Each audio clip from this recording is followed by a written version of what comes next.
gente fala da lista dos fugitivos mais procurados do Japão, qual é a primeira coisa que vem na cabeça de vocês? Talvez mafiosos da Yakuza, assassinos em série ou talvez espiões? Se vocês tiverem pensado alguma dessas opções, vocês não estão errados. A lista tem sim alguns mafiosos mal encarados que estão sendo acusados de crimes horrendos. Só que o homem que tem a recompensa mais alta listada não se parece nem um pouco com nenhum deles. E é esse cara aqui, Yoichi Hata, de 28 anos. Na verdade, tem gente na internet que acha que ele parece um idol japonês ou só um estudante universitário bonitinho.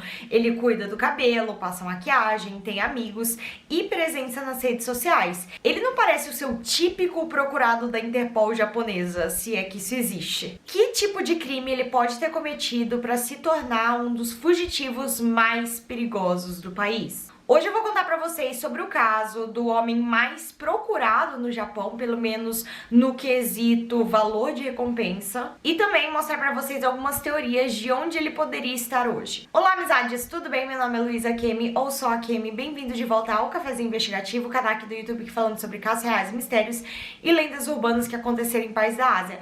Cara, eu gravei esse vídeo antes, tá? Eu vou ser muito sincera. E antes eu tinha um café. Só que agora eu não tenho mais, porque eu já bebi ele completamente. Então, vamos fingir que tem um café imaginário aqui? Yes, normalmente a gente fala de casos tomando café. Mas antes de falar sobre o caso de hoje, quem tá me acompanhando no Instagram sabe que eu estou aprendendo a costurar. Yay! Até agora eu fiz essa sainha, este chapéu que eu estou usando nesse exato momento e uma saia longa que eu ainda tô no processo. Em 2022, eu fiz um curso de Fashion Design da EBAC e tá sendo surreal poder colocar tudo que eu aprendi em prática. Como o curso é 100% online e eu tenho acesso vitalício ao conteúdo, eu tenho revisitado algumas aulas, como por exemplo essa sobre ciência dos materiais para relembrar qual tecido comprar na hora de fazer cada peça e essa sobre shapes e modelagens. Modelagem é um negócio super complicado, tá? É cheio de números. É por isso que o patrocinador dessa porção do vídeo de hoje é a EBAC. Como vocês já sabem, a EBAC é uma escola online que oferece mais de 150 cursos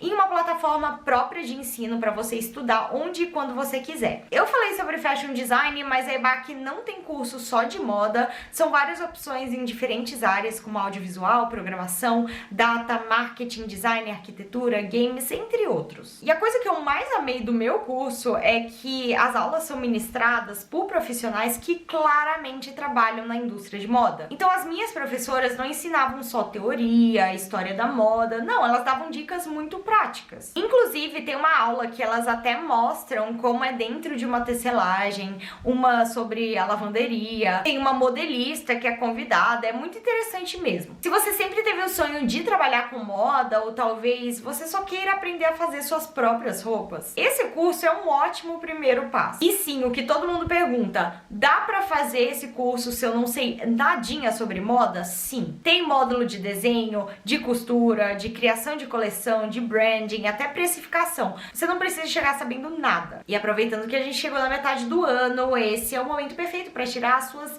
ideias do papel. Para nós da moda, literalmente, do croquis para uma peça. Está no momento de botar os seus sonhos em prática, então acessem o link que vai estar na minha descrição ou apontem o celular para o QR Code que vai estar em tela para ver todos os cursos que a EBAC tem para oferecer. E usando meu cupom Cafezinho Virada, você ganha mais R$200 de desconto para usar no curso que mais te agrada. Mas aproveite, porque é por tempo limitado. Eu tô muito animada para nós sermos as novas Donatella Versace. Enfim, muito obrigada, EBAC, e a todas as pessoas que apoiam os nossos patrocinadores. É graças a eles que a gente pode trazer o conteúdo que vocês querem assistir. E de volta ao caso. No dia 29 de junho de 2022, dois estudantes universitários de 19 anos decidiram pegar suas motos e fazer tipo uma maratona de compras. O Japão tem alguns dos melhores brechós do mundo, porque como os japoneses têm essa cultura de cuidar muito bem do que é seu, as peças de roupa dos brechós parecem novinhas. Eu sei porque eu já comprei muitas coisas legais por lá. Enfim, os dois passaram o dia fazendo compras, indo de brechó em brechó, eles compraram calças jeans, câmera, e eles ficaram fazendo isso até de noite. Daí, mais ou menos umas 7h45 da noite, eles estacionaram as motos no estacionamento de um centro comercial. Eles ficaram ali no local por alguns minutos e depois de um tempo eles começaram a ouvir um som muito alto vindo da esquina, o que era muito estranho, porque aquele era um bairro residencial super pacato. As informações que eu vou dar pra vocês agora saíram de um programa de TV lá no Japão, tá? Mas alguns detalhes foram um pouco difíceis de encontrar. Os jovens viram um homem cruzando o estacionamento, escutando música no celular bem alto, tipo no último volume. Eu sei que aqui no Brasil não é uma coisa tão incomum. Eu acho que eu já vi gente escutando, tipo, música sem fone de ouvido em transportes públicos, na praia, usando tipo uma JBL. Só que lá no Japão é uma coisa extremamente incomum. Tá no DNA da cultura japonesa tentar não perturbar o próximo. Tanto é que vocês devem saber a fama lá dos metrôs no Japão de serem super silenciosos, porque as pessoas evitam até de conversar baixinho para não incomodar as pessoas que estão ao redor. Agora imagina essa cena, um cara ouvindo música sem fone, super alto no celular, de noite em um bairro residencial. A cena mais incomum possível.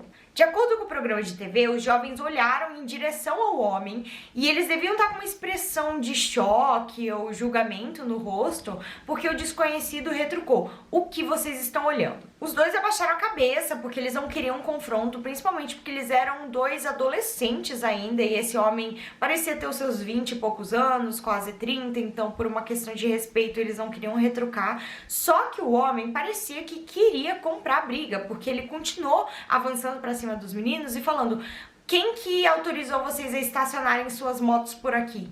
E de fato, o homem até que estava certo, porque os estudantes pararam as motos numa calçada que ficava bem na frente desse centro comercial. Na teoria, eles não podiam fazer isso. Mas vamos ser sinceros, né? Os dois pararam só por alguns minutinhos para ficar conversando ali na frente, eles não estavam atrapalhando o trânsito de ninguém. Esse desconhecido só queria causar, né? Ele só queria puxar briga. Novamente, por uma questão de respeito, por uma questão de querer manter a paz, os jovens simplesmente pediram desculpas e se curvaram assim em respeito ao homem várias vezes, falando assim: "Tudo bem, a gente vai sair daqui, não queremos briga." Como vocês podem imaginar, o homem era ninguém menos, ninguém mais do que Yoichi Hata. E o pior estava para acontecer. Os meninos subiram nas motos e saíram do local pensando assim: "Nossa, que sujeito mal-humorado." Eles pensaram que as interações com esse completo desconhecido tinham acabado ali naquele estacionamento, mas eles estavam errados. Quando eles estavam parados num sinal vermelho, eles viram um clarão vindo de trás a uma velocidade de mais de 100 km por hora. Era o carro do Hata que tinha perseguido os estudantes pela rua até ali. Em um instante de raiva, esse homem atropelou os dois jovens que voaram mais de 30 metros no asfalto. A gente sabe disso porque existem algumas imagens de câmera de segurança que mostram realmente o momento do impacto e é uma coisa gravíssima. Os dois rapazes são encaminhados imediatamente para o hospital e um deles consegue sobreviver com ferimentos gravíssimos, só que o outro acaba falecendo. Tá, mas o que o Hata fez depois do acidente? Será que ele teve um momento de clareza e decidiu prestar socorro? Será que ao ver aqueles rapazes extremamente machucados ali jogados no chão, ele sentiu remorso?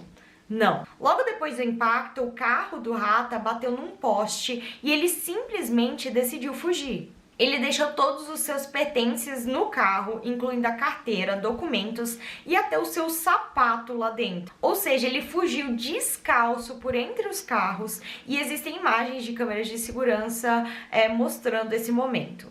Ele correu, novamente, descalço por mais de 2 quilômetros no meio da cidade até a região portuária. Lá a polícia encontrou a blusa que o Hata estava usando no dia, jogada às margens do rio. E depois disso, o Hata nunca mais foi visto. Esse ano, 2025, vai fazer 3 anos que ele é um foragido da polícia. O que vocês pensaram quando eu falei que ele tinha abandonado a blusa dele ali às margens do rio? que talvez ele tenha se jogado, talvez por culpa, ou às vezes ele ficou com medo de ser preso e decidiu tirar sua própria vida? Então, a polícia pensou nessa possibilidade. Mas por que então ele tá na lista dos mais procurados até hoje? Porque os policiais acreditam que o Rata está vivo e que ele só deixou a sua blusa para trás para enganar as autoridades, para que eles pensassem que ele estivesse morto. E eles acreditam nisso por causa de algumas evidências. Primeiro porque o corpo dele nunca foi encontrado lá no rio, né? E eu acho que essa é uma evidência bem forte de que ele não tenha se jogado. Mas também porque o Rata gravou um vídeo poucos dias antes do crime explicando o plano de vida dele.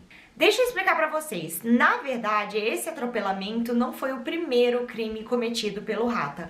Ele foi preso em 2021 por ter mantido uma mulher que ele conheceu em um aplicativo de namoros. Escute muito bem isso.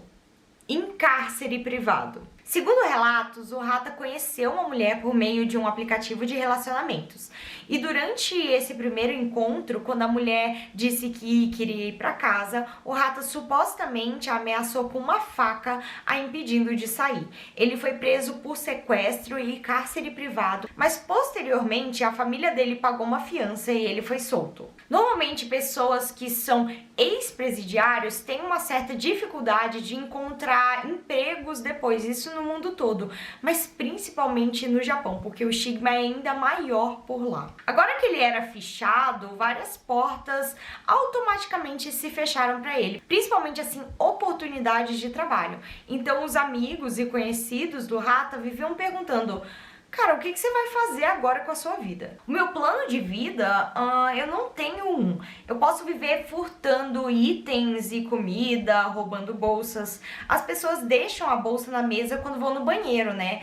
Contanto que eu não seja pego, eu posso conseguir muitas coisas de graça. E pra quem só tá escutando o que eu tô falando, porque eu sei que tem muita gente que assiste o Cafézinho Investigativo como se fosse podcast, né, e que não viu o vídeo em tela, o Rata fala tudo isso com um grande sorriso no rosto. Como se ele estivesse tirando o sarro da situação, sabe? Não é como se ele estivesse triste, falando pros amigos: olha, eu tô desolado, a única coisa que me resta agora é ter que cometer esses furtos pra sobreviver. Não, ele parece tá achando super engraçado ter que viver como um bandido pro resto da vida. Pode ser que ele tenha fugido, seguido esse plano e esteja vivendo hoje lá no Japão como um trombadinha, roubando pessoas por aí.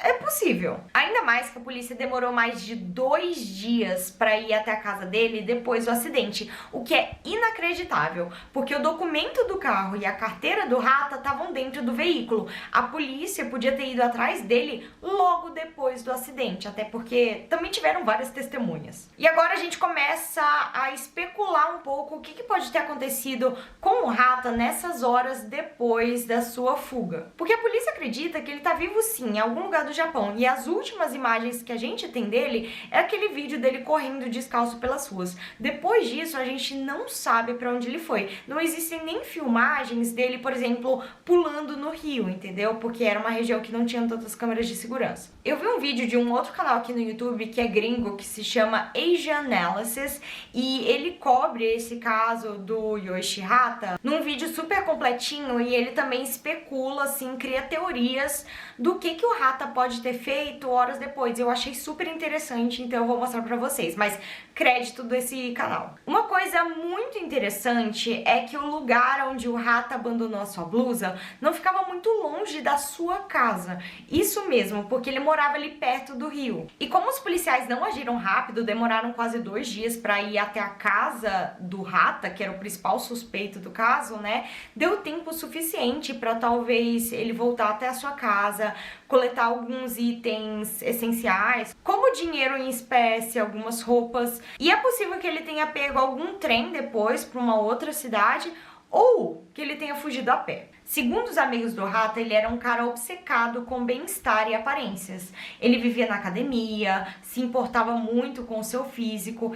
E teve uma vez que ele foi até de bicicleta de Shiba para uma outra cidade chamada Atami. Vocês não estão entendendo o quão longe é isso. É uma jornada de mais de 10 horas de bicicleta. O cara tinha o físico. Então, muitos amigos e conhecidos do Rata falaram: olha, talvez ele esteja até se escondendo nas montanhas, em algum lugar isolado, porque se existe uma pessoa que ama a natureza e que tem o condicionamento físico para sobreviver a qualquer coisa, essa pessoa é o Rata. Tipo assim, não só ele tinha o maior condicionamento físico que eu já vi na minha vida, ele também tinha alguns conhecimentos de escoteiro, de acampar, de viver na natureza. Então, os próprios amigos do homem acreditam que ele pode estar escondido, tipo, numa floresta. Tá, mas você deve estar se perguntando, como muitos japoneses também se perguntaram, se o Rata tá vivo até hoje, por que ele não foi pego em outras câmeras de segurança? Porque as únicas imagens que a gente tem são do Rata correndo pela rua descalço. Então, a gente sempre espera que o Japão, que é um país extremamente tecnológico, seja repleto de câmeras de segurança, né? Mas essa não é a realidade, porque a gente não tá falando de uma metrópole que nem Tóquio. Essas cidades que são menores, mais provincianas, nem sempre tem monitoramento de câmeras. Às vezes só um centro comercial, porque os donos da loja estão pagando por uma câmera ali para monitorar as pessoas que entram e saem, para evitar furtos, mas não câmeras tipo na rua. Tanto é que essas imagens em que o Rata tá correndo ali descalço na rua, ele tava correndo na rua principal da cidade. É a única que praticamente tem câmeras de segurança, que tem mais monitoramento. Mas se você for em qualquer rua menor, você não vai encontrar nenhuma câmera de segurança. Inclusive, o caminho entre o lugar onde ele deixou a blusa dele lá jogada às margens do rio e até a casa dele, ali andando pelas margens do rio, não tinha monitoramento algum. Esse ano vai fazer 3 anos que ele tá desaparecido. A polícia japonesa liberou vários retratos de como o Rata pode estar hoje em dia, incluindo vários tipos de corte de cabelo e até a possibilidade dele estar disfarçado de mulher. Eles também informaram que o Rata pode ter feito algumas cirurgias plásticas e que ele é um talentoso maquiador, então ele pode estar bem diferente, o que também dificulta, né, a sua identificação. Inclusive, falando da aparência dele, uma curiosidade completamente aleatória. Algumas pessoas compararam o Rata ao personagem Patrick Bateman de Psicopata Americano, sabe? Porque ele é um cara extremamente vaidoso. Um ex-colega de cela do Rata, de quando ele foi preso em 2021, contou em entrevistas que os detentos tinham pouquíssimo tempo para se olhar no espelho todos os dias. E o Rata passava quase todo o seu tempo ajeitando o cabelo, aplicando cremes na pele, cuidando do seu físico, até na prisão. Ele também tinha admitido que tinha feito cirurgias plásticas para ficar mais bonito e que ele se importava muito com a sua aparência. Então, assim, se você já viu o filme ou leu o livro de Psicopata Americano, você vai saber que o personagem principal, o Patrick Bateman, ele é conhecido por ser tipo um sociopata que cuida muito da sua aparência. Tipo, ele tem uma rotina rigorosa matinal de skincare, body care. E é por isso que algumas pessoas comparam essas duas figuras, porque as pessoas que conheciam o Rata também falavam que ele tinha esse quê de meio antissocial e ligava pra aparência, não sei. E agora vem a parte mais revoltante e chocante de todo esse caso. É que existe a possibilidade do Rata sair impune dos seus crimes se ele ficar foragido por tempo suficiente. Isso porque o crime cometido pelo Rata foi classificado pela polícia como um hit and run, que é basicamente um atropelamento em que o motorista não presta socorro e, tipo, foge da cena do crime. E não como um homicídio. E por mais grave que isso seja, no Japão, esse tipo de crime de hit and run, né, de atropelamento, prescreve em 7 anos. Ou seja, se ele continuar foragido até 2029, ele pode sair impune, sem ser preso, sem enfrentar julgamento, nada. É por isso que a família da vítima tá lutando contra o tempo para manter esse caso vivo na mídia. Porque a única esperança deles agora é que a polícia mude a classificação das acusações de atropelamento, acidente de trânsito, para uma tentativa de homicídio, porque tentativa de homicídio não tem tempo de prescrição. Ou seja, mesmo que passar 10, 20, 50 anos, se o Rata foi encontrado e tiver com essa classificação, ele vai ser julgado. E agora vem uma teoria bem sinistra que envolve a polícia lá da cidade, que muitos japoneses acreditam ser verdade. Até agora, a única instituição que está tratando esse caso como um simples atropelamento, acidente de trânsito, é a própria polícia da província de Oita. Porque para todo mundo da cidade, para os familiares e para os amigos das vítimas e, honestamente, para qualquer pessoa que está seguindo mais de perto esse caso, não tem como não ter sido uma tentativa deliberada de tirar a vida daqueles meninos, ou pelo menos feri-los gravemente. E esse sentimento ganhou ainda mais força quando um ex-colega de cela do Rata deu uma entrevista revelando cerca de 1 ano antes do atropelamento que ele ouviu o próprio Rata falando o seguinte: a melhor forma de se livrar de alguém é atropelando, porque aí o crime é mais leve, como um acidente de trânsito e não uma tentativa de homicídio. Essa declaração, se for verdadeira, muda completamente o caso, porque mostra que não só o Rata tinha uma mentalidade violenta e premeditada, mas que ele também já sabia exatamente como o crime seria classificado e que isso poderia funcionar como uma brecha para escapar de uma pena mais rigorosa. Ou seja, se isso que o ex-colega de cela do Rata falou for realmente verdade, isso mostra que o Rata planejou cometer um crime de tirar a vida de alguém dessa forma especificamente. Mas tudo isso é supostamente. Então por que a polícia de Oita insiste em manter a classificação dessa acusação como um hit and run? Muita gente lá no Japão acredita que é porque a polícia de Oita sabe que eles cometeram muitos erros durante a investigação e que se eles mudassem a classificação ali desse crime como tentativa de homicídio, esses erros ficariam ainda mais evidentes. Para começar, eles demoraram 2 dias inteiros para investigar a casa do principal suspeito, mesmo tendo várias testemunhas que identificaram o carro e o dono. Além disso, os documentos do Rata foram encontrados dentro do próprio carro abandonado e mesmo assim a polícia demorou demais para agir. E foi justamente essa demora que deu tempo para talvez o Rata ter fugido. Uma teoria que eu vi naquele canal Age Analysis e que eu acho que faz muito sentido também é que a polícia talvez tenha classificado esse crime como um simples atropelamento com fuga por uma questão estratégica. Primeiro porque um caso de acidente de trânsito soa muito menos grave do que uma tentativa de assassinato premeditado. Isso torna a falha da polícia em capturar o suspeito menos vergonhosa diante da opinião pública. E segundo, e talvez mais importante, por causa do tempo de prescrição. Se o crime continuar sendo tratado como hit and run, a foto do Rata vai desaparecer do site da polícia depois de 7 anos. E o caso oficialmente cai no esquecimento. Só que se o crime for reclassificado como tentativa de homicídio, aí não tem prazo de prescrição. A foto dele continua lá para sempre até que seja capturado. Isso seria uma cicatriz permanente no histórico da polícia de Oita. Como se eles estivessem tentando enterrar esse caso o máximo que eles conseguirem. Tanto que por muito tempo a própria polícia local se recusou a incluir o Rata na lista de criminosos mais procurados.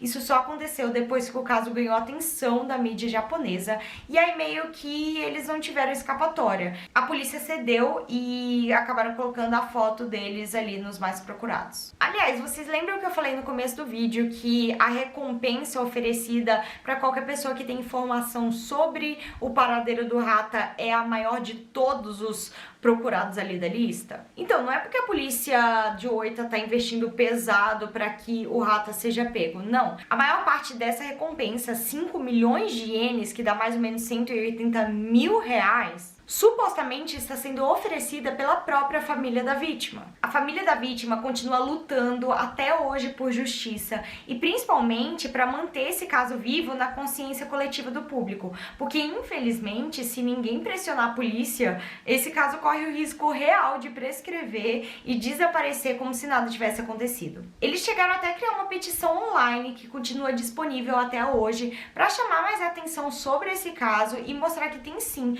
muita gente que se importa com a vítima e quer justiça. Eu vou deixar o link da petição aqui na descrição para vocês assinarem. Eu mesma já assinei e é muito importante fazer essa pressão para cima da polícia local para mostrar que tipo o mundo está de olho. É uma forma simples, mas que pode ser poderosa nesse momento. E se você tá se perguntando por que não falei o nome da vítima até agora, é porque a própria família do rapaz decidiu não divulgar nem o rosto, nem o nome dele. Inclusive, eu sei que em países ocidentais é mais comum a gente pensar assim, pra gente honrar a vítima, a gente tem que lembrar do rosto delas, lembrar do nome delas, mas lá na Ásia tem uma coisa muito de preservar a imagem dessas vítimas, assim, tanto é que muitos casos ali do Japão, da Coreia, da China que eu cubro, às vezes a identidade nunca é revelada. Mesmo assim, numa entrevista dada algum tempo depois, a mãe da vítima compartilhou algumas coisas muito tocantes. Ela disse que o seu filho era um ótimo aluno, super gentil, querido por todos e que tinha 2 grandes sonhos na vida. Primeiro, ele queria ser um jogador de futebol profissional e segundo, ele queria conhecer todas as 47 províncias do Japão junto com seu amigo de infância. E infelizmente ele não teve a chance de realizar nenhum dos dois, porque a sua vida foi tirada injustamente com 19 anos, só porque ele teve uma interação de 20 segundos com um homem desconhecido. Pelo menos o seu amigo de infância conseguiu realizar esse sonho de visitar todas as 47 províncias sozinho, como uma homenagem ao seu amigo. E ele disse que ele foi levando a memória da vítima em todos os lugares que ele ia. Esse foi o caso de hoje. Se você achou esse caso interessante, me conte aqui nos comentários se vocês têm interesse em ouvir a história de outros foragidos mais procurados de vários países da Ásia. Eu pensei em tornar tipo uma série aqui no canal. Inclusive, esse vídeo aqui era pra ser uma lista dos 4 mais procurados do Japão, mas tinha tanto detalhe só em um dos procurados que ia ser um vídeo de, sei lá, 3 horas. E agora, por que você não assiste os outros vídeos que a gente postou aqui no canal? A gente posta vídeos todas as terças-feiras, por volta do meio-dia. Às vezes eu dou uma leve atrasadinha, mas não muito grande. E é isso, a gente se vê no próximo vídeo. E lembre-se, se vocês tiverem medo de dormir de noite, mantenha os cafeinados, que é o meu café invisível.